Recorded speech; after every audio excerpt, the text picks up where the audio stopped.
la paix du Seigneur soit avec vous. Nous sommes reconnaissants à l'Éternel notre Dieu qui nous accorde encore cette opportunité de continuer avec sa parole. Aujourd'hui, nous abordons le 2 témoins et nous allons entrer dans la profondeur pour comprendre quelle est l'identité de ces personnes. Pour nous résumer, nous avions dit que l'Église, une fois enlevée, Dieu s'occupe maintenant d'Israël. Comme Joseph, sa femme, dans la chambre, il sort maintenant pendant les 7 années. Ses frères sont arrivés à la 2e année de la famine. Il commence à s'entretenir avec ses frères et finalement il se révèle à ses frères. Mais ça, c'était l'ombre. L'ombre est en réalité imparfaite. Dans la réalité, nous disons seulement que Jésus, qui a été rejeté par ses frères et qui avait dit que votre maison sera laissée jusqu'à ce que vous disiez « Béni soit celui qui vient au nom du Seigneur ». C'est la mission de ces 2 témoins-là. Ils viennent compléter la dernière semaine des 70 semaines de Daniel parce que le Seigneur avait travaillé pendant la première semaine. Le but poursuivi est qu'on puisse mettre fin aux transgressions, expier l'iniquité, amener la justice éternelle, sceller le prophète, oindre le Saint des Saints. Alors ces deux-là viennent pour accomplir cette mission-là. Alors nous sommes dans notre livre que nous avions commencé à étudier la fois passée, Apocalypse chapitre 11. Dans ce chapitre, nous voyons premièrement, on est en train de mesurer le temple de Dieu. On mesure avec le roseau. C'est comme du temps de la construction des tabernacles. Dieu avait dit à Moïse de reproduire selon les modèles célestes. Avant que la gloire de Dieu ne puisse descendre dans le tabernacle, il a fallu que Moïse passe en revue, qu'il puisse vérifier si il a été construit selon le modèle. C'est alors que la gloire de Dieu était descendue. Ici, on interdit à Jean de mesurer le parvis extérieur du temple parce que cela a été donné aux nations. Ils vont fouler cela aux pieds. Alors, nous allons arriver à calculer ces choses après la lecture du verset 1. En me donnant un rosé semblable à une verge, je suis au chapitre 11 de l'Apocalypse, en disant « Lève-toi, mesure le temple de Dieu, l'autel, et ceux qui y adorent. Ce temple est terrestre. Il n'est pas céleste. Et il n'y a pas lieu qu'on puisse l'ériger sur un autre endroit, si ce n'est que sur son ancien fondement, c'est-à-dire dans l'ère d'Ornan à Jérusalem sur le mont Moriah. Alors, mais le parvis extérieur du temple, laissez-les en dehors, ne le mesure pas, car il a été donné aux nations. Elles fouleront aux pieds la ville sainte pendant 42 mois. Donc, la ville sainte est foulée aux pieds pendant 42 mois. Nous allons calculer cela. 42 mois, si nous voudrions convertir en année, nous nous posons la question, une année à combien de mois? Une année est égale à 12 mois. Nous prenons les 42 mois, nous divisons par 12, ça nous donne 3 ans et demi. Voilà. Nous allons maintenant comprendre pendant combien de temps l'Église est enlevée et pendant combien de temps la colère de Dieu va se manifester. On nous dit d'abord que le parvis extérieur et la ville sainte de Jérusalem sera foulé aux pieds, c'est-à-dire que le temple est bel et bien à Jérusalem pendant 3 ans et demi. Nous voyons le verset qui suit, ça nous donnera plus de l'intelligence, plus de la compréhension par rapport au temps que mettra l'Église et le Seigneur dans les airs. Je donnerai à mes 2 témoins le pouvoir de prophétiser, revêtus de 2 sacs, revêtus de sacs, pendant 1260 jours. Ce sont les 2 oliviers, les 2 chandeliers qui se tiennent devant le Seigneur de la terre. Pendant le 1260 jours, nous sommes au verset 5, nous voudrions tout lire pour que nous puissions avoir la compréhension globale des choses. Après, nous allons commencer à expliquer. Si quelqu'un veut leur faire du mal, du feu sort de leur bouche, dévore les ennemis. Si quelqu'un veut leur faire du mal, il faut qu'il soit tué de cette manière. Ils ont le pouvoir de fermer le ciel afin qu'il ne tombe point de pluie pendant le jour de leur prophétie.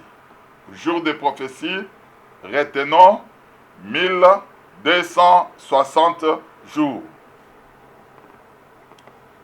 Ils ont le pouvoir de changer les eaux en sang et de frapper la terre de toute espèce de plaies chaque fois qu'ils les voudront. Quand ils auront achevé leur témoignage, la bête qui monte de l'abîme leur fera la guerre et les vaincra et les tuera. Et leurs cadavres seront sur la place de la grande ville qui est appelée dans un sens spirituel Sodome et Égypte, là même où leur Seigneur a été crucifié. Remarquez que ce chapitre traite des problèmes qui se passent bel et bien sur la terre. Et encore, nous insistons, ça se passe à Jérusalem, le temple est à Jérusalem, le mont Golgotha à Jérusalem, la ville sainte à Jérusalem. Des hommes d'entre le peuple, les tribus, les langues et les nations verront leurs cadavres pendant 3 jours et demi. C'est un chiffre favorite. Dieu aime les 3 ans et les 3 ans et demi. Ils ne permettront pas que leurs cadavres soient mis dans un sépulcre. Et ils ne seront pas enterrés. Et à cause d'eux, les habitants de la terre se réjouiront et seront dans l'allégresse. Et ils s'enverront des présents les uns aux autres, parce que ces 2 prophètes ont tourmenté les habitants de la terre. Ces 2 prophètes qui sont envoyés en Israël dans le but justement de prêcher et de leur prédication sortiront les 144 000 qui avaient été scellés du sceau avant le jugement de Dieu. Donc ici, les habitants de la terre n'auront pas le pouvoir sur eux. Chaque fois qu'on cherchera à leur faire du mal, ils ont le pouvoir d'invoquer le feu. Ils ont le pouvoir de frapper toutes ces nations-là par des plaies, toute espèce de plaies, chaque fois qu'ils les voudront. Alors, à cause de cette mort-là, il y aura une très grande réjouissance sur la terre. Je crois à l'accomplissement littéral de tout ce qui est écrit là, parce que le Seigneur lui-même avait dit, détruisez ces temples, on a détruit, et que je vais les relever dans 3 jours. Cela fut fait. Il était enlevé au ciel aux yeux de tous. Aujourd'hui, le tombeau est vide. Donc, je crois à la totalité de cette parole. Il avait dit que vous imposerez le mot malade et les malades seront guéris. Je crois parfaitement à toute cette parole-là, parce qu'aujourd'hui, par notre bouche, et nous sommes en train de prier sur les gens, et les gens sont guéris. J'ai été émerveillé de recevoir un appel d'une sœur qui est à Sydney, Australie, qui a fait ses 3 jours de jeûne et de prière. Il me dit, je commence à me sentir très fatigué. C'est la raison pour laquelle je t'appelle pour que tu puisses prier. Pendant qu'on est en train de prier. Sydney est ici, c'est 8 millions de kilomètres. Je ne sais pas combien d'heures par vol. Assurément, ça doit être 20 heures à peu près, parce que avec l'Europe, nous avons pratiquement 8 heures de vol. Donc, à partir de l'Australie, des esprits se manifestent. Et quand les esprits se manifestent, la personne qui se manifeste est au Congo, mais va posséder une sœur en Australie. Par la prière au nom de Jésus, il y a des démons qui se manifestent. C'est pour dire que toute la parole de Dieu, comme il a prononcé, dans le terme qu'il avait utilisé, s'accomplira de cette manière-là. Voilà. Ici, ils ne permettent pas que leurs cadavres soient mis dans un tombeau. Et à cause d'eux, les habitants de la terre se réjouiront, seront dans l'allégresse.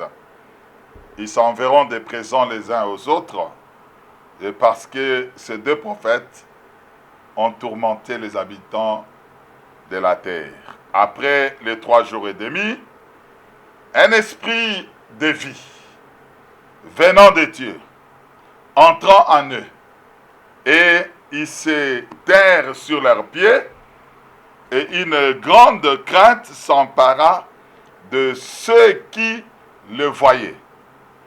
Et ils entendirent du ciel une voix qui leur disait, montez ici. Et ils montèrent au ciel dans la nuée, de la même manière que leur Seigneur Jésus-Christ a été enveloppé par la nuée et est monté au ciel. Et leurs ennemis les virent. Ils vont le voir avec leurs propres yeux. Alors, voilà l'histoire des 2 témoins. Il est maintenant question de les identifier. On ne peut que les identifier avec la parole de Dieu. C'est pourquoi toute prophétie de l'Écriture ne peut être l'objet d'une interprétation particulière. L'interprétation particulière consiste à sortir un texte du contexte et à donner sa propre interprétation. La réflexion est interdite, prohibée dans la parole de Dieu. Il faut seulement répéter ce que Dieu a dit. Si tu ne trouves pas ce que Dieu a dit, ne répète pas. À un moment donné, Dieu va t'éclairer. Voilà, ce texte a eu moult interprétations. 1001 interprétations. Et toutes ces interprétations-là se sont avérées fausses. C'est pourquoi nous ne voudrions pas ajouter une énième fausse interprétation. Nous voudrions rester là. Ça fera combien de temps d'abord? On nous a dit, par les Écritures, le verset 1 et le verset 2, qu'il y aura 42 mois. Dieu est un dribbleur, est un jongleur. S'il ne veut pas que tu puisses comprendre, il t'enverra une puissance d'égarement. Pour reprendre l'expression du traducteur Darby, il dit Dieu envoie une énergie d'égarement pour que les gens puissent croire au mensonge. Alors, il commence d'abord par les derniers événements. Il dit, laisse le parvis extérieur, et ce parvis-là sera foulé aux pieds, et la ville sainte, par les nations, pendant 42 mois. À ce moment-là, on peut croire que les premiers événements commencent avec les nations pendant 42 mois, et nous avions voulu convertir les 42 mois en année. Ça nous a fait 3 ans et demi. On peut croire que c'est le premier événement. Or, justement, c'est le dernier événement. Lui, il commence par présenter cet événement-là comme ça, de peur que ceux qui lisent puissent comprendre. C'est comme ça que Dieu réagit.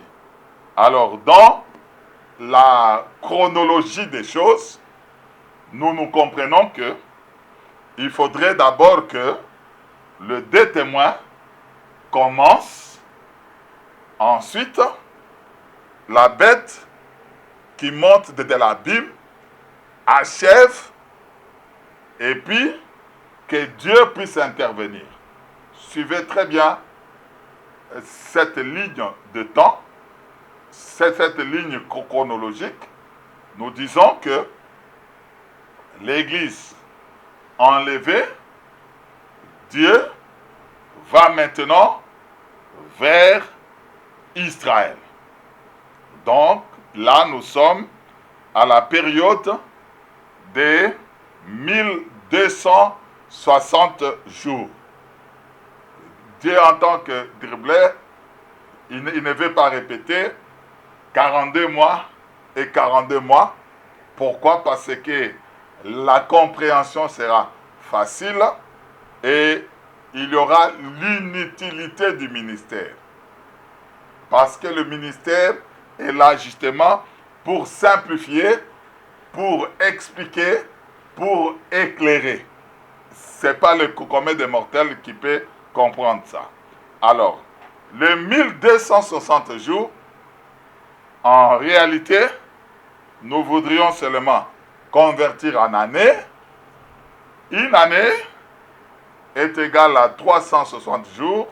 C'est comme ça que Israël croit que une année à 360 jours, c'est comme une année commerciale, c'est pas 365, c'est 360 jours. Si nous prenons les 360 jours comme une année, pour trouver une année, nous devons convertir tous les jours en année. Donc nous prenons 1260 jours, nous divisons cela par 360, nous avons pratiquement 3 ans et demi. Si nous faisons la sommation des 1260 jours plus 42 mois, comme on ne peut pas faire cette sommation-là, cela équivaudront, équivaudra seulement à mélanger les poules et les moutons ensemble. Ça ne se passe pas de cette manière-là. Nous devons trouver un diviseur commun, c'est-à-dire c'est l'année.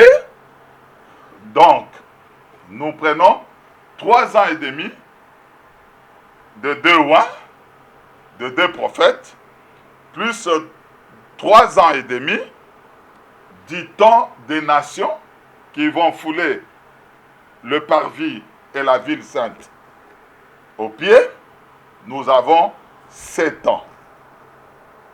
Donc, nous disons que avant que le Seigneur puisse agir, il y a une période de 7 ans. Or, dans 7 ans-là, nous avions dit, vaut une semaine sabbatique. Et vous me poserez la question, où est-ce que j'ai ramassé ça? Quand j'ai lu la parole de Dieu, Noé entre dans l'arche avant que la colère de Dieu ne puisse se manifester, avant que le déluge ne puisse tomber sur la terre. Il eut une semaine entière. Noé entre dans l'arche et ils sont confinés dans l'arche. Les portes et la porte, bien sûr, il n'y en avait qu'une seule. Il faudrait être précis, pas parce que ce sont les choses de Dieu. Il y a une interprétation. Une porte que quelqu'un est venu définir, il avait dit, je suis la porte des brebis. La porte fermée, la fenêtre également fermée. Ils sont restés dedans pendant une semaine. Et ceux qui sont restés et qui n'avaient pas accepté l'invitation de Noé pour prendre part dans l'arche, ils sont restés également une semaine. Pendant une semaine, rien alors ne s'était passé. Et de mon cœur, il pouvait aller jusqu'à toquer sur l'arche en disant, Noé, nous croyons que c'est la vieillesse qui t'a demandé d'entrer là-dedans. C'était une hallucination. Tu souffres de la malaria et que tu as eu des visions. C'est pourquoi tu es entré là-dedans. Donc, pendant une semaine entière, rien ne s'était passé. Dieu agit de cette manière-là et il se répète. Ce qui a été, c'est ce qui est et c'est ce qui sera également. Donc ici, nous comprenons que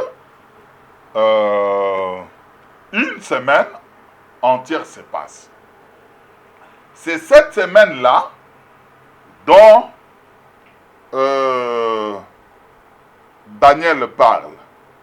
Nous sommes dans Daniel chapitre 9. Je prends le livre de Daniel, chapitre 9, verset 27. Pour une meilleure compréhension, nous prenons le verset 26 jusqu'au verset 27. Après les 62 semaines, un oint sera retranché, il n'y aura pas de successeur. Aujourd'hui, il n'y a pas de successeur du oint qui avait été retranché. Tous ceux qui se déclarent remplaçants du Fils de Dieu ne sont que des fonceurs. Aucune personne ne peut remplacer le Fils de Dieu. Il est le même hier, aujourd'hui et éternellement. Le peuple d'un chef qui viendra détruira la ville et les sanctuaires.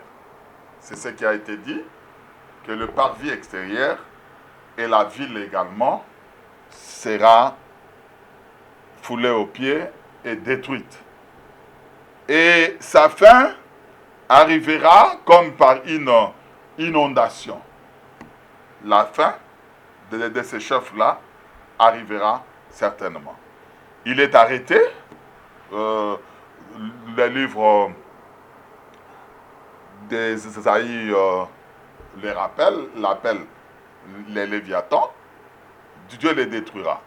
Il est arrêté que les dévastations dureront jusqu'au terme de la guerre. Ça, nous verrons dans une prochaine production. Il fera une solide alliance avec plusieurs pour une semaine. Donc, nous comprenons que il fait alliance avec plusieurs pour une semaine. Et cette semaine-là, c'est la semaine que l'Église est enlevée. Nous avions dit que c'est une semaine sabbatique de cette année. Donc, il commence d'abord à faire une alliance avec plusieurs, c'est-à-dire les nations. Il fait alliance avec les nations. Et durant la moitié de la semaine, il fera cesser le sacrifice et l'offrande. Donc, la moitié de la semaine correspond seulement que les deux témoins travaillent pendant 3 jours et demi, ou encore 3 ans et demi, et à la moitié, il fait cesser le sacrifice et l'offrande, et le dévastateur commettra les choses les plus abominables jusqu'à ce que la ruine et ce qui a été résolu fondent sur le dévastateur. Donc nous comprenons que la première moitié de la semaine reste d'abord une semaine de paix. Dieu veut que le 2 juin commence justement un travail dans la paix. Et personne ne peut le toucher, personne ne peut entraver leur travail. Pourquoi? Parce qu'ils ont encore le pouvoir. Quand ils vont terminer, à ce moment-là, le diable aura le pouvoir, l'autorité sur eux afin de les tuer. Voilà le travail, le temps de 2 témoins. C'est la première semaine où ils sont en train de travailler. Et cette première semaine-là, cette moitié de la première semaine plutôt, donc je réponds pour une meilleure audition, nous disons, le 2 juin travaille la première partie de la semaine. Cette première partie de la semaine, c'est en réalité la dernière semaine des 70 semaines de Daniel. Et ils viennent clôturer la prophétie sur le peuple de Daniel. Quand eux, ils vont finir alors avec ce travail-là, on ne parle plus des 70 semaines.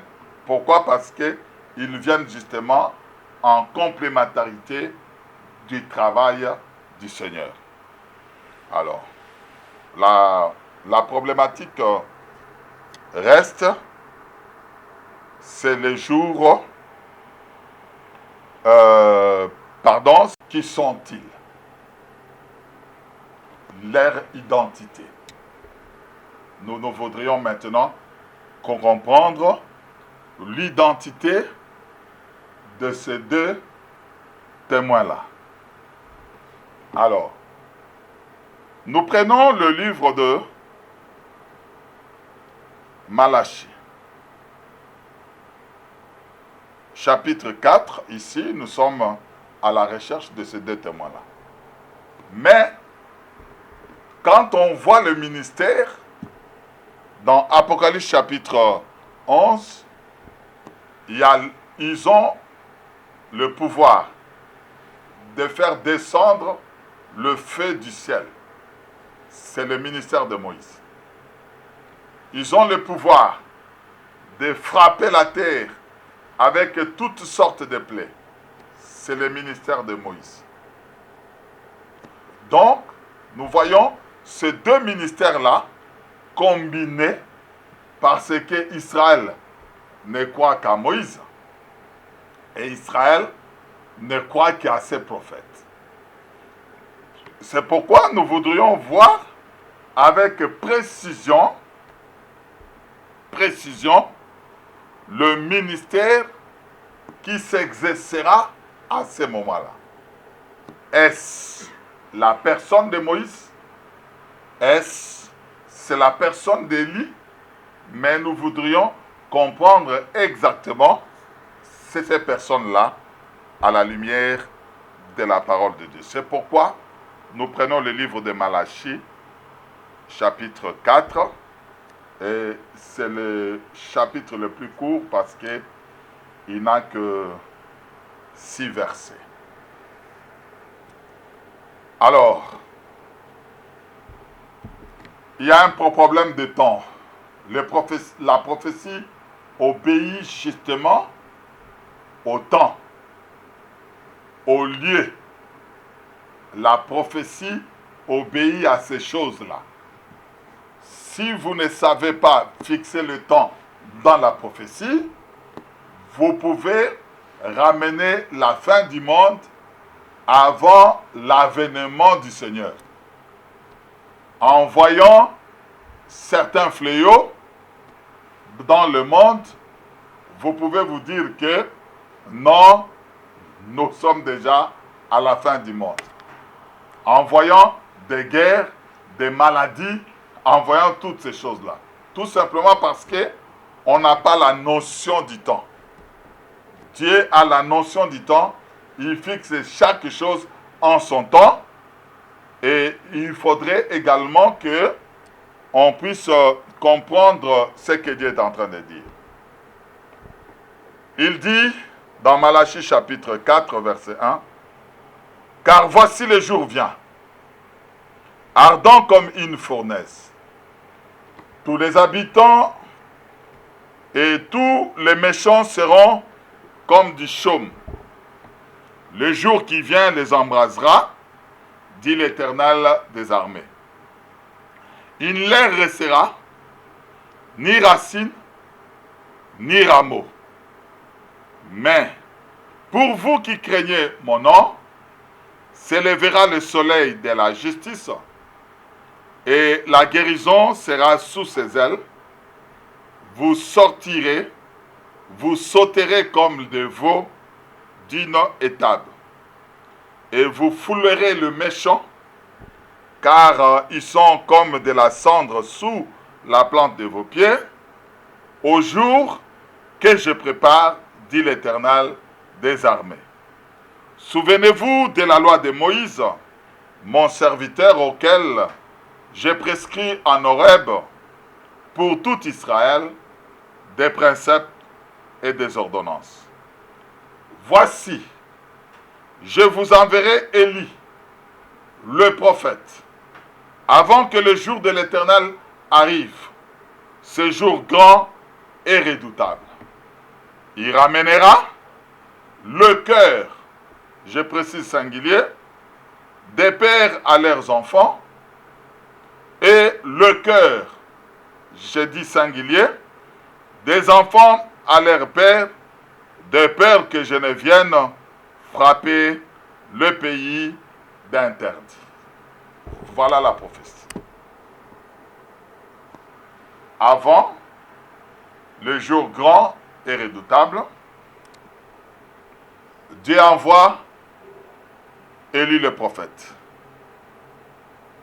Avant ce jour grand et redoutable. Il envoie qui? Élie le prophète.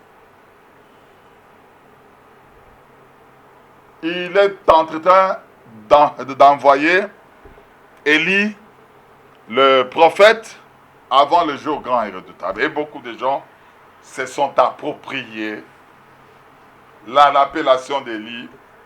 Et beaucoup de gens ont pris Élie, ont placé dans l'église. Beaucoup de gens ont pris Élie, ils l'ont placé dans avant l'enlèvement de l'église. Et beaucoup de gens ont pris Élie, ils l'ont placé dans les nations. Qu'en est-il exactement?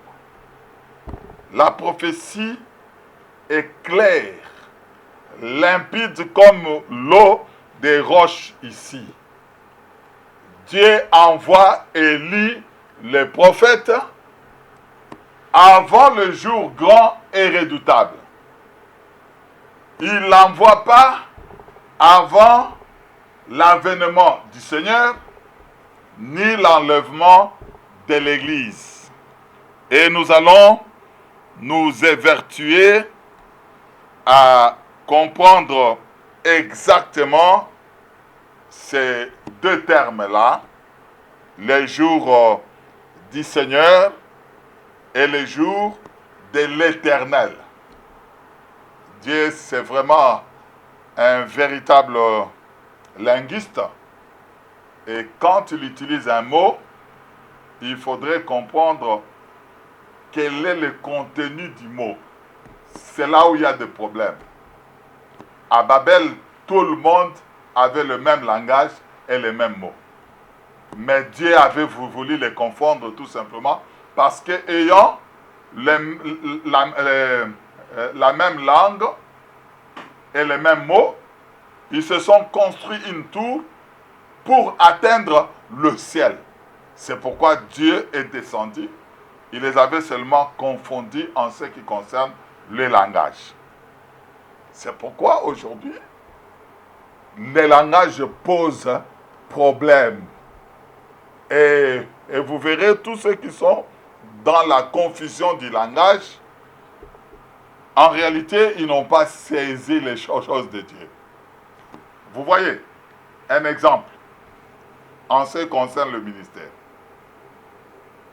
Il n'y a que 5 ministères. Apôtre, prophète, docteur, pasteur, évangéliste. Mais le monde n'aime pas ça. Et aime inventer. Inventer, et on entre dans le archi, hyper bishop, on sort là-bas, on devient révérend, on sort de la révérence, on entre dans l'armée, on devient général, capitaine, et personne ne prend les titres. Laisse-moi rire. Du caporal, non. Personne ne peut prendre ce titre-là. On sort de là. On laisse les ministères, on va dans des charges. Évêque, ancien, mais entre le ministère et l'anciennat ou l'évêché, qui est le plus grand? C'est le ministre. Et comme si cela ne suffisait pas, on fait quoi? On prend même le titre du Seigneur. Et là, là, le mot composé devient un seul mot, mon Seigneur. Vous voyez que toutes ces choses-là n'ont pas d'intérêt, n'ont pas d'importance. Ici, Dieu envoie Élie, le prophète, avant le jour grand et redoutable. Et il appelle ça le jour de l'Éternel, qui est différent du jour du Seigneur. Vous me direz, par la philosophie, mais l'Éternel égale au Seigneur. Non, ce n'est pas la même chose. C'est Dieu lui-même qui définit. Voilà la définition du jour de l'Éternel, Ésaïe chapitre 13. Ésaïe chapitre 13. Nous sommes dans Ésaïe chapitre 13. Nous prenons le verset 6. D'ailleurs, dans Malachie, nous avons une belle définition. Il dit le jour de l'Éternel, c'est un jour grand et redoutable. Et il démontre tous les faits qui se passeront pendant ce jour grand et redoutable. Les méchants seront sous les pieds. Or, au jour du Seigneur, il ne se passera pas de cette manière-là. Donc, des définitions avec Dieu, ou encore, reprenons la définition de Dieu, parce que nous, on ne définit pas, c'est Dieu qui définit. Gémissez car le jour de l'Éternel est proche. Il vient comme un ravage du Tout-Puissant. Donc, le jour de l'Éternel est proche. 2 points. C'est lui qui définit. Donc, le 2 points, là, c'est l'explication. C'est une explication. Il vient comme un ravage tout-puissant. C'est ça le jour de l'Éternel. C'est pourquoi toutes les mains s'affaiblissent, tout cœur d'homme est abattu, ils sont frappés d'épouvante, des spasmes, et les douleurs les saisissent, ils se tordent comme une femme en travail, ils se regardent les uns les autres avec stupeur, leurs visages sont enflammés. Voici les jours de l'Éternel arrivent, jour cruel, jour de colère et d'ardente fureur, qui réduira la terre en solitude et en exterminera le pécheur. C'est ça le jour de l'Éternel. Tandis que l'enlèvement n'est pas le jour de l'Éternel. Nous avions dit que les gens seront enlevés, mais sur la terre, il ne se passera rien. D'ailleurs, pour certaines personnes, ça sera un non-événement. On verra seulement que les gens sont disparus en grand nombre, des communiqués dans des journaux, télévision, dans des radios, des avis de recherche, dans des commissariats de police, et ainsi de suite. Un grand nombre vont disparaître. Le monde sera paniqué. Pour un temps, tu connais l'homme, après une semaine, il oubliera. Donc, ce n'est pas encore un jour grand et redoutable. Il dit, voici le jour de l'Éternel arrive, ce jour cruel, jour de colère et d'ardente fureur, qui réduira la terre en solitude et qui en exterminera le pécheur. Car les étoiles des cieux et leurs astres ne feront plus briller leur lumière. Le soleil s'obscurcira dès son lever. Le matin, il commence à s'obscurcir. et la lune ne fera plus luire sa clarté. Je punirai le monde pour sa malice et les méchants pour leur iniquité. Et je ferai cesser l'orgueil des hautains, tous ceux qui sont hautains aujourd'hui. J'abattrai l'arrogance des tyrans, tous ceux qui sont en train de nous tyranniser aujourd'hui. Les jours de l'Éternel, c'est le jour des rendez-vous. Je rendrai les hommes plus rares que leur faim, et je les rendrai plus rares que l'or d'Ophir. C'est pourquoi je branlerai les cieux et la terre sera secouée sur sa base, et par la colère de l'Éternel des armées au jour de son ardente fureur. Voilà, nous comprenons que le jour de l'Éternel est différent du jour du Seigneur, et avant ce jour-là, Dieu envoie en Israël ses prophètes pour se constituer le 144 000 afin qu'ils ne viennent pas frapper le pays d'interdit.